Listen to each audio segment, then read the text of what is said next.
Ko te ingoa o te kēmu nei ko wai, nā karina Kelly I mahi te kēmu nei. This game is really helpful for our students and for Te Wiki o Te Reo because you can play it with a range of reo. So if you're completely fluent, you can play this game with Te Reo Māori the whole time. If you're new to Te Reo, you can try and use the limited reo that you have, but there's also helpful lists of kupu āwhina. So the people that are playing have a mixture of reo, but they're still able to play the same game. And it's just trying to promote using te reo in a more, I guess, everyday sense. So when we play games, thinking of ways that we can incorporate just basic reo.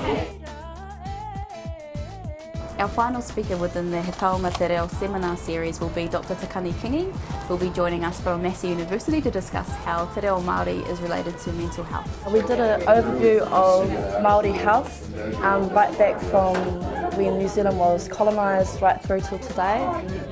The premise of that was that initially Māori health was quite good, but through colonisation and through like things as diseases and other introduced things, Māori health worsened until today, where mental health is quite prevalent, and mental illness is a quite a negative aspect of the Māori culture today. I learned that the numbers on pathology for Māori are much higher than I would have thought.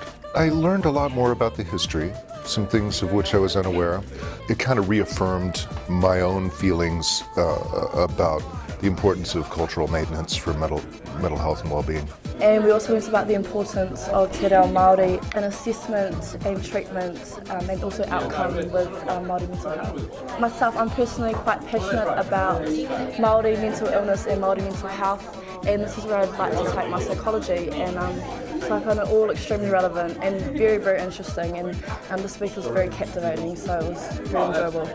It was very, very relevant for me because it's very close to my own thesis research.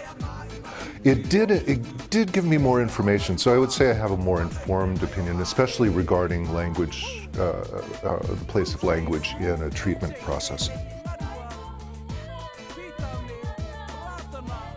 Our final event is Ngā Manu Tīoriori, which will be an open mic session where artists are able to perform items that include Māori language or any other minority language.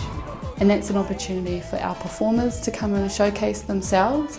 We're hoping to profile not only Te Reo Māori speakers and using Te Reo Māori in performance, but also particularly our Pasifika whanaunga, an opportunity for them to showcase their reo as well, because we're more than aware that they don't really get given this sort of space and privilege to whakanui their reo or to celebrate their language. And also anyone else who wants to come and showcase their language through performance, and I'm sure you can imagine it'll be a great celebration to mark the end of the week.